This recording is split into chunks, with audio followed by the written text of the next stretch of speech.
Boa noite, graça e paz da parte de Cristo Jesus, noiva do Cordeiro. Mais uma vez estamos aqui para poder cultuarmos ao nosso Deus, qual é digno de toda honra e de toda glória.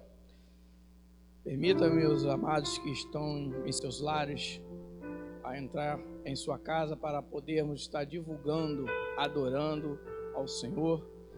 Eu gostaria que você chamasse aí o seu companheiro, seus filhos, sentasse aí no sofá, nos acompanhasse através da televisão ou computador, ou até mesmo celular. Aos irmãos aí que estão chegando do seu trabalho, que têm acesso ao celular, os que não estão dirigindo, nos acompanhasse, muito maravilhoso, a qual estaremos adorando ao Senhor em espírito e em verdade. Eu quero convidar a vocês que estão em seus lares, que têm condições, abram as suas Bíblias. Salmo 46, versículo 1. Nós estamos dando início a mais um culto de adoração ao Senhor. Salmo 46, versículo 1.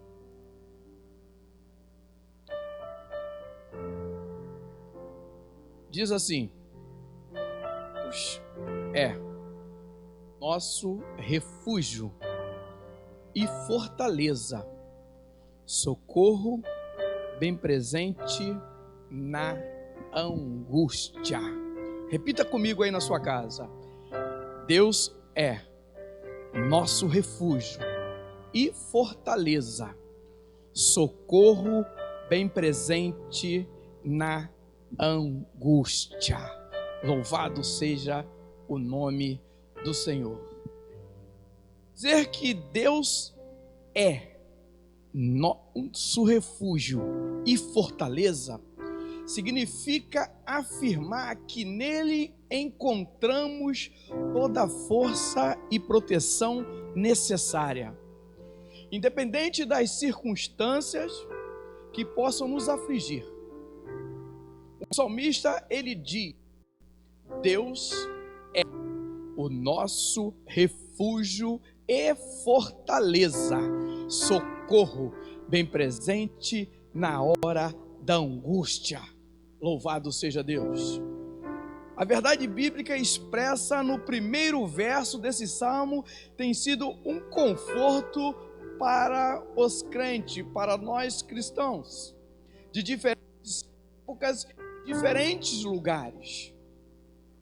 Foi ao ler que Deus é nosso refúgio e fortaleza que Martinho Lutero, por exemplo, ele compôs seu conhecido hino: Castelo forte é nosso Deus. Deus é nosso refúgio e fortaleza. Na frase Deus é nosso refúgio e fortaleza, a palavra refúgio traduz um termo hebraico que significa literalmente um abrigo. Esse termo era comumente usado no sentido de indicar um lugar apropriado para se proteger do perigo de um temporal. Já a palavra fortaleza traduz um termo que significa poder ou força, e vem de uma raiz hebraica que transmite a ideia de ser forte, prevalecer ou tornar firme e fortalecer.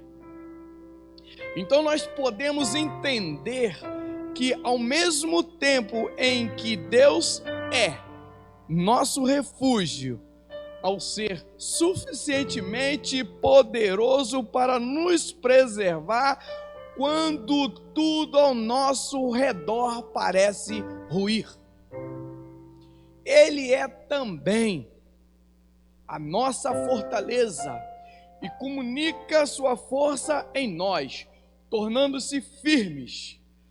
Warren Wiersbe explica esse conceito dizendo que Deus não nos protege como um abrigo a fim de nos mimar, mas Ele abriga-nos a fim de nos fortalecer para que voltemos à vida com suas responsabilidades e perigos. John Gill diz: Deus é a fonte de toda a força espiritual que precisamos para exercer graça, cumprir deveres, suportar inimigos, carregar a cruz pacientemente e mostrar firme de espírito sob as mais terríveis angústias até o fim. O próprio Deus é a força dos corações dos redimidos. Socorro bem presente na angústia. A declaração Deus é o nosso refúgio e fortaleza fala da onipotência divina. Já o seu complemento, socorro bem presente na angústia, fala da onipresença de Deus. Nosso Senhor está sempre ao nosso lado e provê o socorro oportuno nos termos de tribulações. A palavra angústia ou tribulações originalmente está no plural e indica situações problemáticas de intensas aflições e dificuldades. Em outras palavras, o salmista ele está dizendo que quando estamos em situações difíceis, das quais somos incapazes de escapar, quando estamos num verdadeiro beco sem saída, o Deus que é o nosso refúgio e fortaleza nos socorre providencialmente. Aleluia! Deus nunca chega atrasado. Ele não é como o homem, como ele não há imprevisto. Seu socorro sempre é oportuno. Ele sempre está pronto a oferecer aos seus filhos a sua assistência.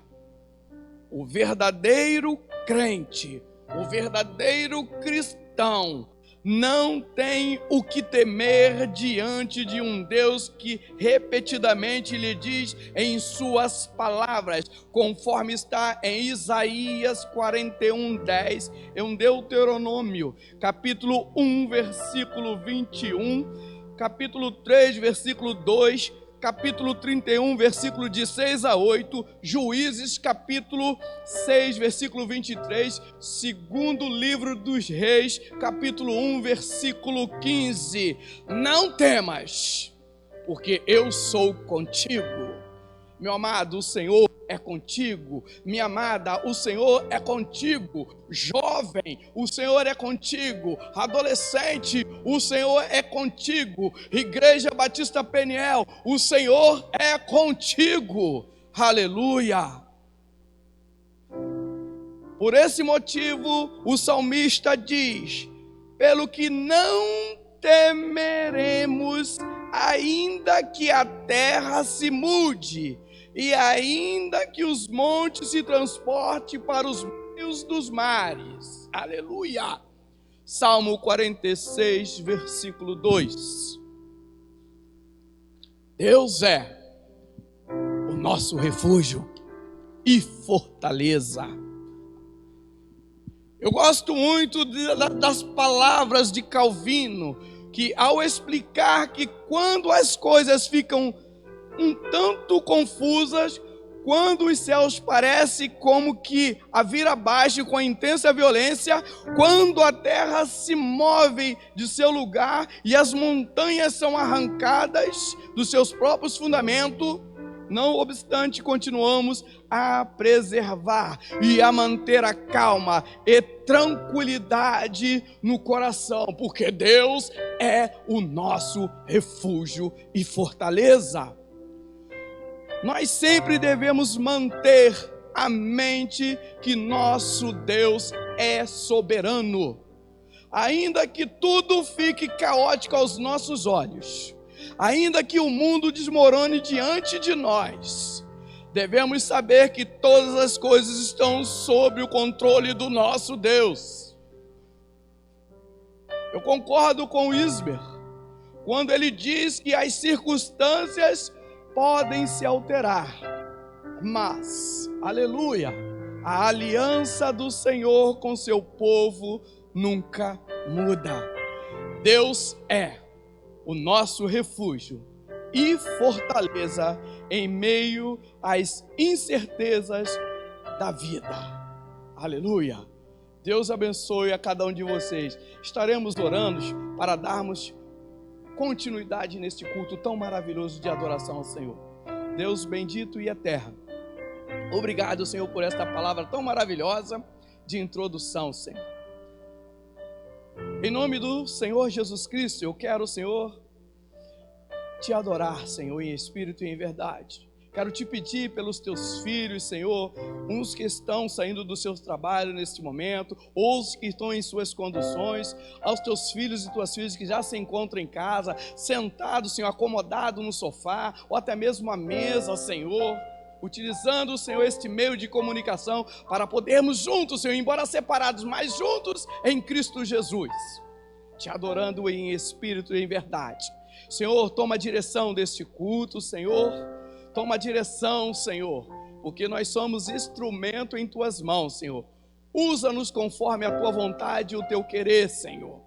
Em nome de Jesus Cristo, Senhor, abençoa a tua igreja, Senhor, abençoa a presidência desta igreja, os pastores auxiliares, todo o corpo diaconal, Senhor, o membro da nossa igreja, Senhor, Batista Peniel. Abençoa cada um, Senhor, em nome do Senhor Jesus Cristo, ó Pai eterno. Receba, Senhor, a nossa adoração, Senhor, receba, Senhor, o nosso louvor, Deus Pai. Tudo isso, Senhor, eu te peço no nome poderoso, o nome que está acima de todo nome, é o nome de Jesus. É a oração que eu te peço nesta noite, Senhor. Continua conosco, em nome de Jesus. Amém e amém, Senhor. Glória a Deus e aleluia.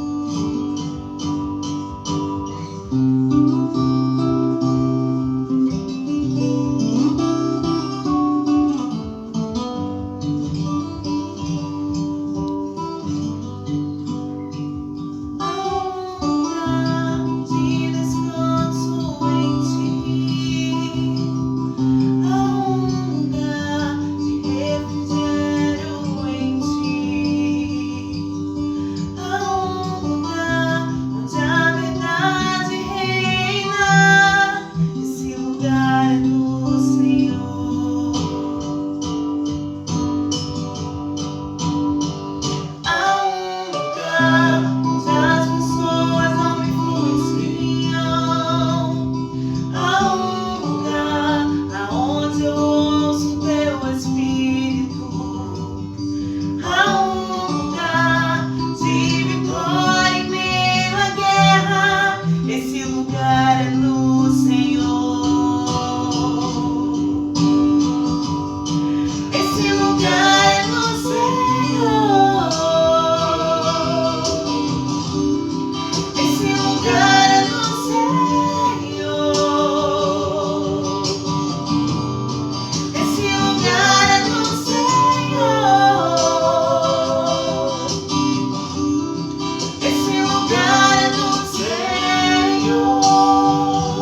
A cidade do nosso Deus está longe. A alegria de toda a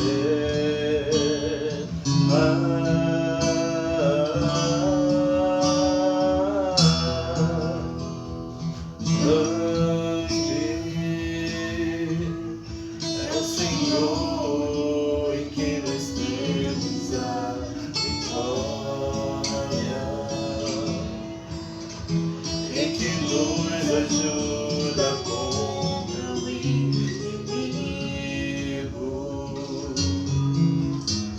Por isso diante dele nos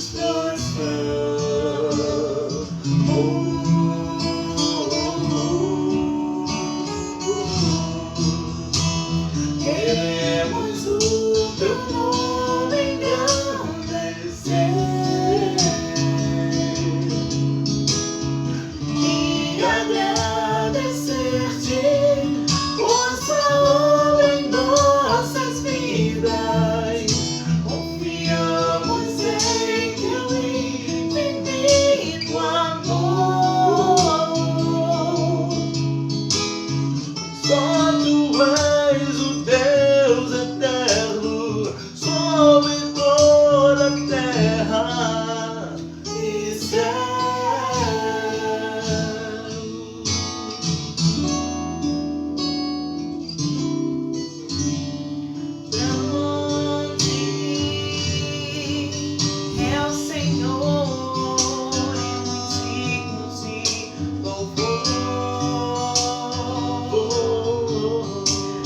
Cidade do nosso Deus, nação do monte, a alegria de toda a terra.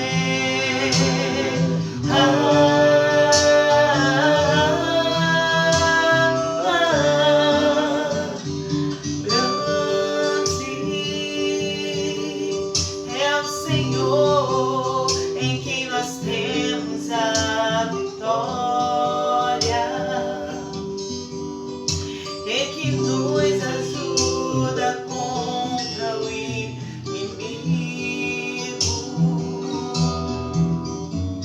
Por isso diante dele nos prostramos.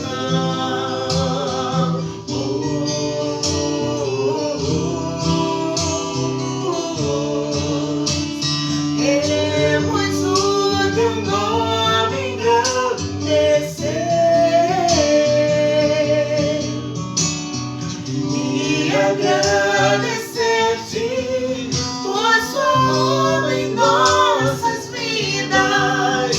Confiamos em teu infinito amor,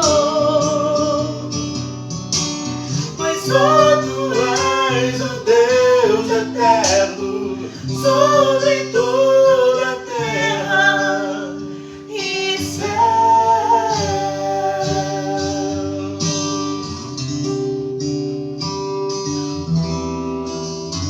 E céu.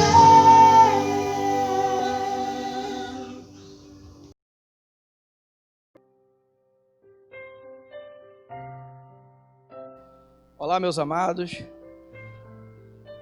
Boa noite, graça e paz da parte do Senhor Jesus Cristo mais uma vez.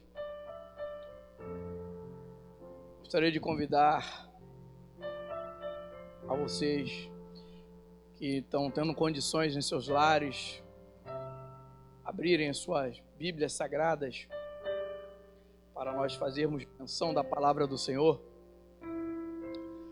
Evangelho segundo escreveu João, capítulo 13, versículo 3 a 5 e versículo 12 a 17.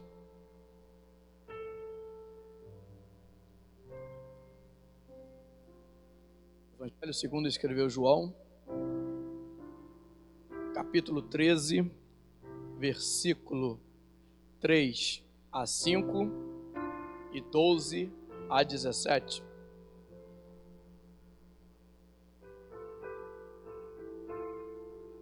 Diz assim: a minha tradução provavelmente deva estar diferente da de vocês, alguns trechos, mas dá para nós meditarmos juntos. Diz assim as Sagradas Escrituras: Jesus sabia que recebera do Pai todas as coisas, que tinha vindo de Deus e voltaria para Deus. Assim foi o que ele se levantou da mesa da ceia, tirou a capa, enrolou uma toalha na cintura. Repita comigo aí na sua casa: toalha. Frisem este utensílio aí, toalha. Derramou água numa bacia. Frisem também bacia, toalha, bacia. E começou a lavar os pés dos seus discípulos, enxugando-os com a toalha que tinha em sua volta. Versículo 12 a 17 do mesmo capítulo. Então ele disse: vocês entendem o que eu fiz? Vocês me chamam de mestre e senhor e estão corretos. É o que eu sou. Então, se eu, o mestre e senhor, lavei os pés de vocês, lavem também os pés uns dos outros. Estabeleci um padrão aqui. O que eu fiz, façam também. Estou apenas destacando o óbvio. O empregado não está acima do patrão. O empregado não dá ordens ao seu empregador. Se vocês entendem o que eu estou dizendo, façam o que eu digo e vivam uma vida abençoada. Curvem suas cabeças. Deus, a tua palavra é viva e eficaz. Em nome de Jesus, Senhor, ela produz em nós vida. Eu só tenho que te agradecer, Senhor, por essa palavra tão maravilhosa. Fala aos nossos corações nesta noite. Fala, Senhor, o que nós precisamos ouvir e não o que nós queremos. Necessitamos, Senhor, de ouvir a tua voz nesta noite. É a oração que eu te peço. Continua conosco, fica conosco, em nome de Jesus. Amém. Quando nós olhamos para estes versículos do evangelista João, ou o apóstolo João,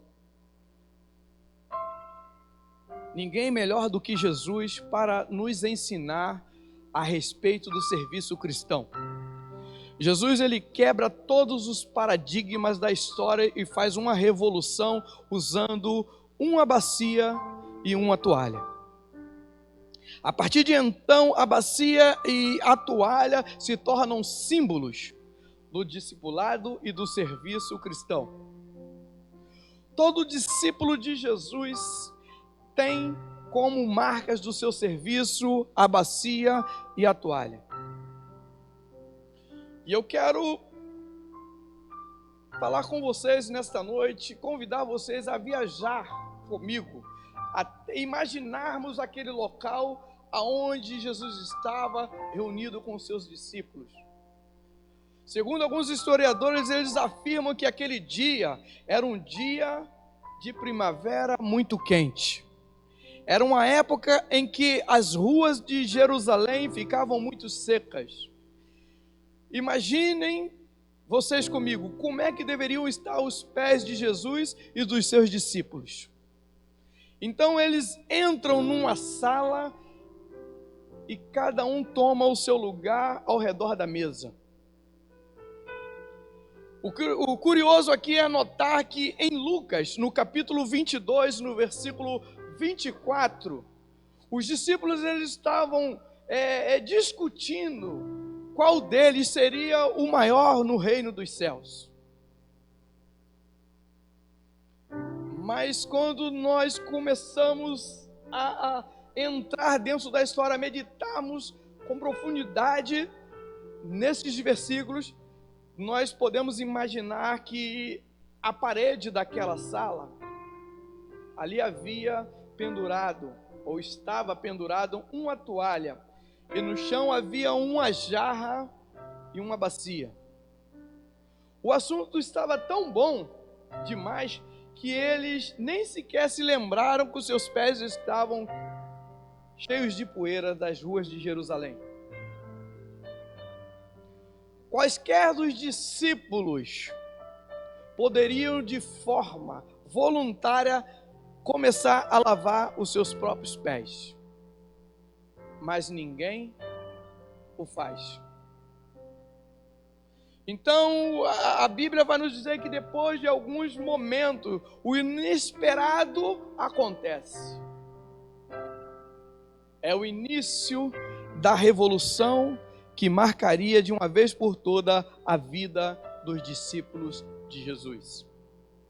Jesus, ele aproveitando a oportunidade, ele se levanta, tira a sua capa, pega uma toalha e coloca em volta da sua cintura, pega a bacia e ajoelha-se diante dos seus discípulos. Gentilmente, Jesus, ele desamarra uma sandália, levanta o pé, coloca-o na bacia, cobre com água e começa a lavá-lo.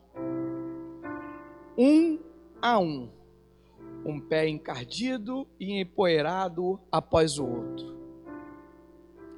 Na época de Jesus, lavar os pés era uma tarefa reservada não apenas para os servos, mas para o servo mais inferior. Esperava-se que o servo mais inferior fosse aquele que se ajoelharia com a toalha e com a bacia. Porém, neste caso, aquele com a toalha e com a bacia não era um homem qualquer. Aquele que acaba de se dobrar, de se ajoelhar-se diante dos seus discípulos, era o nosso rei. Era Jesus de Nazaré. Ele é o rei de todo o universo. Eu posso imaginar ali no livro de Gênesis, quando ele começa a falar no capítulo 1, sobre a criação de todas as coisas. As mãos que moldaram as estrelas agora lavam a sujeira. Os dedos que formaram as montanhas agora massageiam os dedos dos pés dos discípulos. Aquele que diante de quem todas as nações um dia irá se ajoelhar, agora se ajoelha diante dos seus discípulos. Jesus marcou de forma drástica a vida dos seus discípulos com a revolução da bacia e da toalha. E é exatamente isso que ele deseja fazer com todos nós nesta noite. O que podemos aprender com a revolução da bacia e da toalha? Quais são as marcas que Jesus deseja imprimir nos seus discípulos de todos os tempos com esta revolução? A revolução da bacia de toalha, ela nos ensina que o serviço cristão exige iniciativa. João, ele registra no versículo 4 do capítulo 13. Então Jesus se levantou, tirou a sua capa, pegou uma toalha e amarrou na cintura. Eu fiz algumas anotações aqui, eu coloquei eu quero compartilhar com vocês. Lavar os pés. Seu objetivo principal é renovar a pureza que vem apenas de Cristo, mas também buscar e celebrar a reconciliação com os outros membros da ceia do Senhor. Nenhum dos seus discípulos havia se dado conta de que seus pés estavam sujos e precisavam ser lavados. Havia uma necessidade naquele lugar, mas ninguém era capaz de tomar a iniciativa. É bem possível que não houvesse um escravo naquele ambiente que pudesse lavar os pés empoeirados dos discípulos. Mesmo assim, eles se assentam à mesa para comer. Jesus então se levanta da mesa e por que ele toma essa atitude? Por que Jesus se levanta primeiro? Quando nós observamos, nós conseguimos compreender porque ele conseguiu enxergar aquilo que ninguém havia enxergado. Pés empoeirados, sujos, que precisam ser lavados. Não há serviço sem iniciativa, pois a iniciativa nos leva a enxergar as necessidades das pessoas que estão ao nosso redor e nos leva a ouvir os gritos dos esquecidos deste mundo. Louvado seja Deus! Em primeira epístola de João, no capítulo 3, no versículo 17, diz: se você vê um irmão em necessidade e tem recurso para ajudá-lo, mas vira as costas e não faz nada, o que acontece com o amor de Deus? Desaparece. E é você que fez esse amor desaparecer. O serviço cristão é um convite para nos levantarmos da nossa zona de conforto, da inércia espiritual que está sobre os nossos ombros e enxergarmos que há muita gente precisando da nossa ajuda. Tiago nos adverte dizendo no capítulo 2, no versículo 14, meus irmãos, que adianta alguém dizer que tem fé se ela não vier acompanhado de ações? Meus irmãos e minhas irmãs, peça a Deus que abram os seus olhos espirituais para que vejam e seja capaz de ver a necessidade das pessoas que estão próximas a mim e a você. Lembre-se sempre, o serviço cristão exige que você tome a iniciativa. A revolução da bacia e da toalha também nos ensina que o serviço cristão exige humildade. No versículo 5 do capítulo 13 do Evangelho de João, diz assim, em seguida, pôs água numa bacia e começou a lavar os pés dos discípulos e a enxugá-los com a toalha.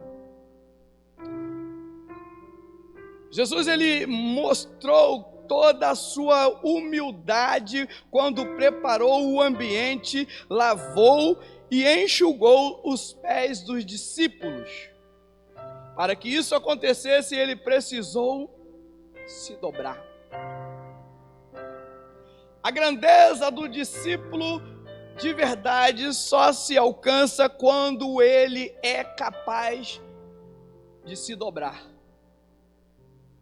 A revolução da bacia e da toalha é sempre um convite para descer e nunca subir. Nenhum orgulho,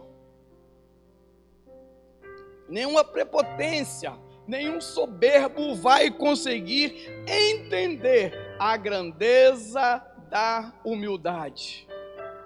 Eles nunca serão capazes de viver além da sua própria mediocridade. Jesus, ele disse que felizes são os humildes de espírito, porque deles é o reino dos céus. Felizes são os pobres de espírito, aquele que tem total carência, porque o reino de Deus é para eles. E o serviço cristão é feito pelos humildes de espírito. Em Marcos, no capítulo 10, no versículo 43 e 44, diz: porém entre vocês é diferente. Todo aquele que quiser ser importante deve ser servo. Todo aquele que quiser ser o primeiro deve ser servo de todos.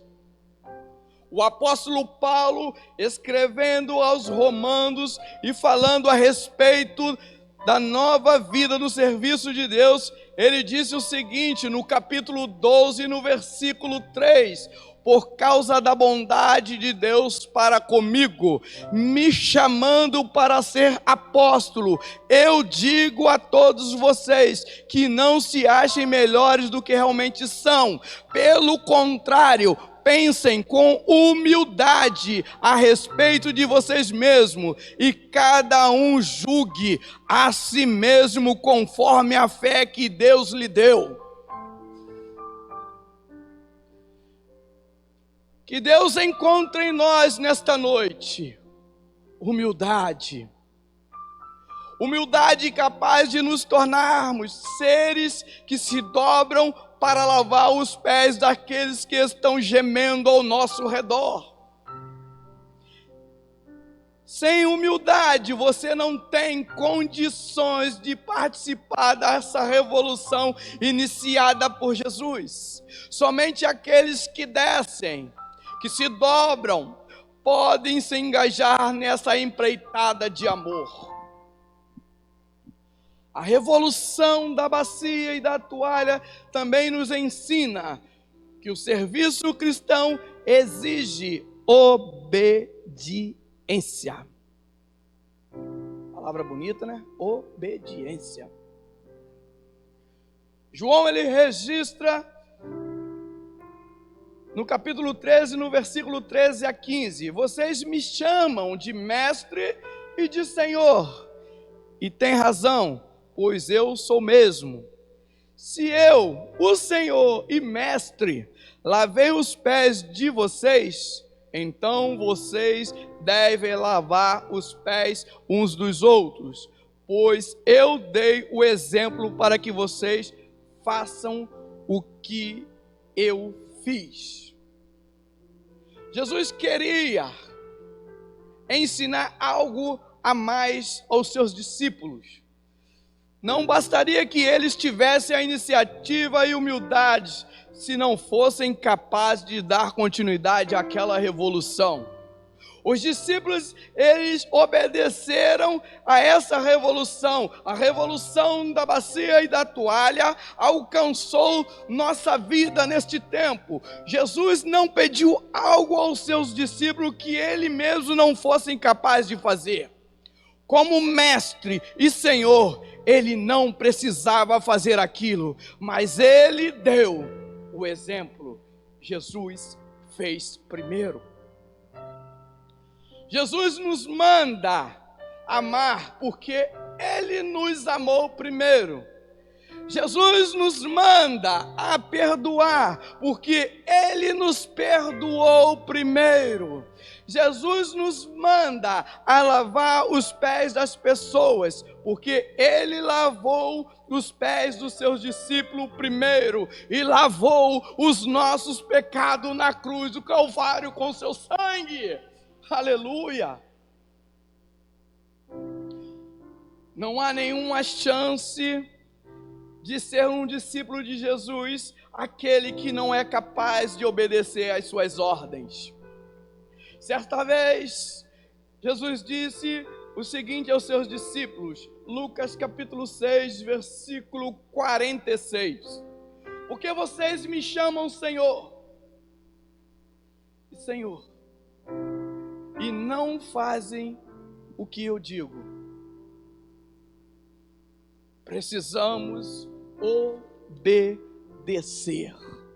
A palavra de Jesus para nós, os discípulos deste século, é a mesma. Assim como eu, Jesus, lavei os pés dos meus discípulos, vocês precisam dar continuidade, lavando os pés uns dos outros. Obedeçam e continuem a minha missão, disse Jesus.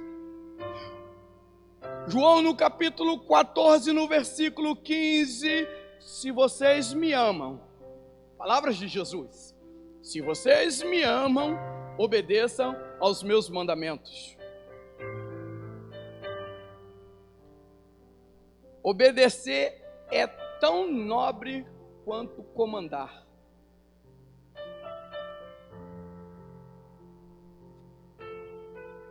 De fato, a nobreza da nossa vida está no fato de sermos identificados como os discípulos de Jesus. Porque nossas atitudes e ações são as mesmas do nosso Mestre e Senhor. Jesus hoje, Ele quer mais do que uma iniciativa e humildade. Ele quer a sua obediência, pois é pré-requisito para o alistamento desta revolução.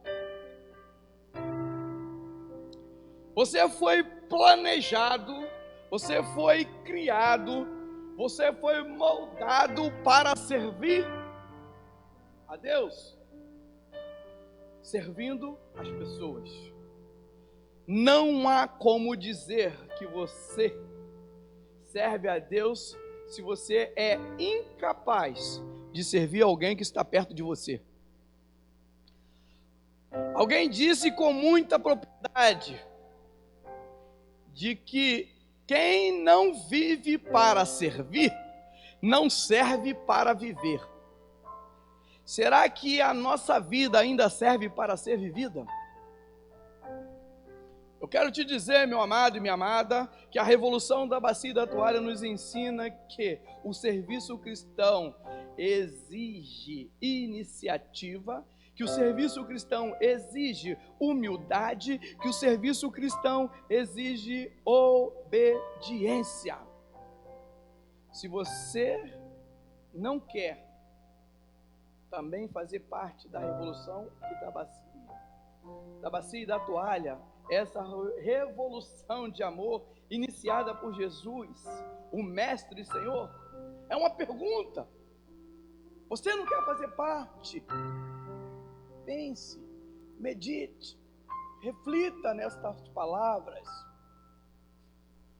Eu quero orar com vocês. Curvem suas cabeças.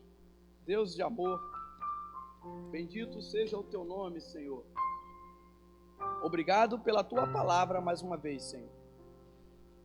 Ajuda-nos, Senhor, a termos iniciativa, a sermos humildes, a sermos obedientes, Senhor. Ajuda-nos, Senhor, porque sem Ti não podemos fazer nada, nem dar um passo sequer. Nós necessitamos de Ti, Senhor. Ajuda-nos, ó Pai. Em nome de Jesus, Senhor, eu quero também, Senhor, orar pelos Teus filhos e pelas Tuas filhas, que eles possam e que possamos, Senhor, termos uma noite abençoada, uma noite de descanso, uma noite agraciada por Ti, Senhor. Que possamos, Senhor, durante esta noite estarmos, antes de deitarmos para dormirmos, degustando dessa palavra tão maravilhosa, Senhor. Nos proporcione uma noite de paz, uma noite de tranquilidade, Senhor. É que eu te peço, Senhor. Muito obrigado por este momento, muito obrigado por este culto tão maravilhoso, Senhor.